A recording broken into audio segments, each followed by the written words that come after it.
Wrestlers borrow from each other all the time. Anyone who does a frog splash stole it from Eddie Guerrero, and he took it from Art Barr. The Big Show started life as a less French version of Andre the Giant, and even TNA stole WCW's gimmick of letting Vince Russo ruin their company. But for every Ric Flair who took the Nature Boy persona from Buddy Rogers but unquestionably made it his own, there are 100 unabashed rip-offs who exist only to be a worse version of a good thing. So if you've ever been tricked into going to a show by a Samoa Moe, a Thundertaker, or even a CM Funk, you can take solace in the knowledge that you aren't the only one. This sort of nonsense has been going on for years. I'm Adam Wilborn from What Culture, some might say the best person to present this video, and these are 7 wrestlers who are blatant knockoffs. Number 7. WCW had a Hulk Hogan-like jobber named Randy Hogan. Pettiness between WCW and WWF?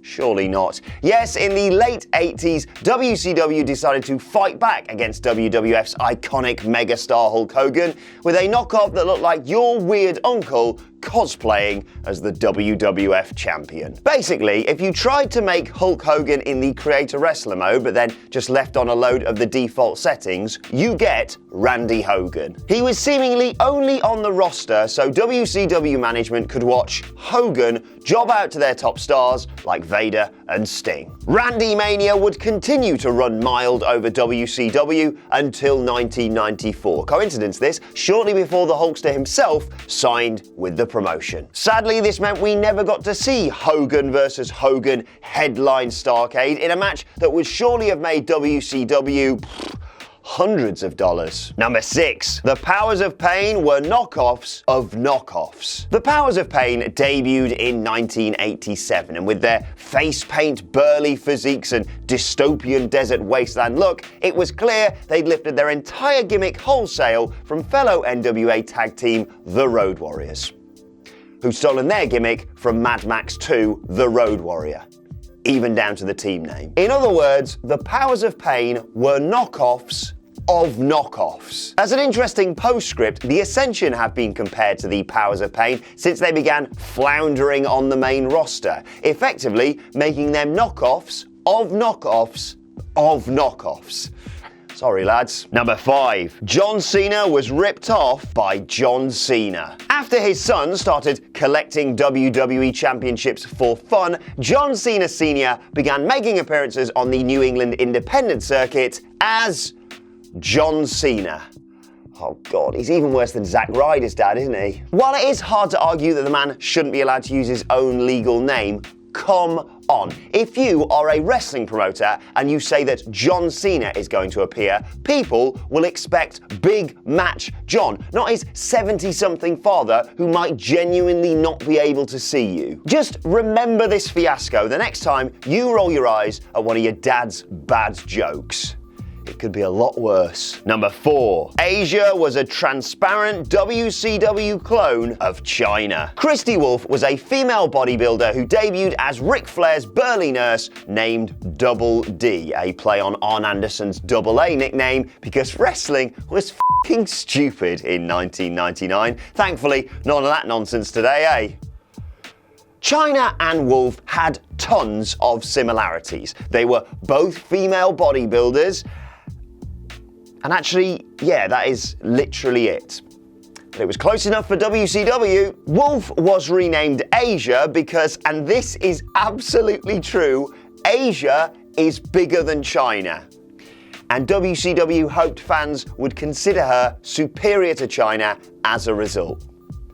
Yeah, they didn't. Number 3. Jack PFEFER killed Chicago wrestling with disappointing knockoffs. PFEFER was a highly successful promoter in the early days of wrestling, but he made himself into a pariah in the 1930s by giving journalists details about how matches were fixed. By the 1960s, he was still promoting wrestling events in Chicago, but was finding it impossible to get major stars to appear. So he figured if he couldn't book the big names, he'd book names that were like the big names. If you were a fan of Bobo Brazil or Buddy Rogers, for example, PFEFER hoped you'd pay to see Hobo Brazil or Bummy Rogers.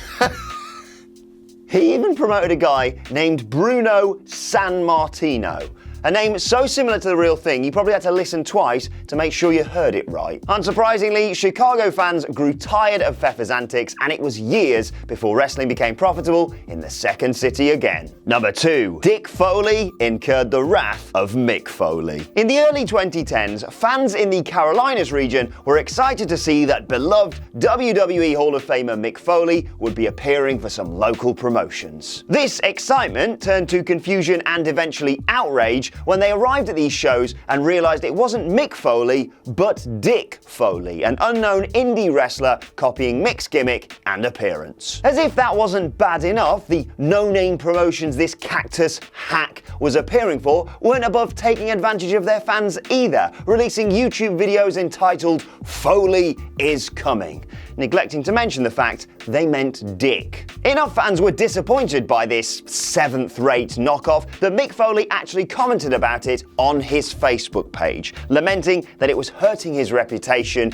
in the area. Oi, fake Foley, you're a dick. Number 1. WCW really hoped you'd think the Renegade was the Ultimate Warrior. As part of the build-up to WCW Uncensored 1995, Hogan teased fans with the ultimate surprise, a silhouette of a muscle-bound man with long hair and tassels. It was clearly the Ultimate Warrior, and fans salivated at the thought of his arrival in WCW. Some of these fans were disappointed with what they got instead. The debut of the Renegade, a face-painted wrestler with hair, tights, and even entrance music almost identical to Warrior's. I say some of these fans because despite being smaller and having a different build, some WCW viewers believed the Renegade was Warrior just under a new name. WCW and the Renegade did nothing to dispel this notion either, and the Renegade did gain a bit of popularity that was only stopped when the real Warrior appeared in magazine interviews to crush the myth. Of course, Warrior did eventually debut for WCW in 1998, but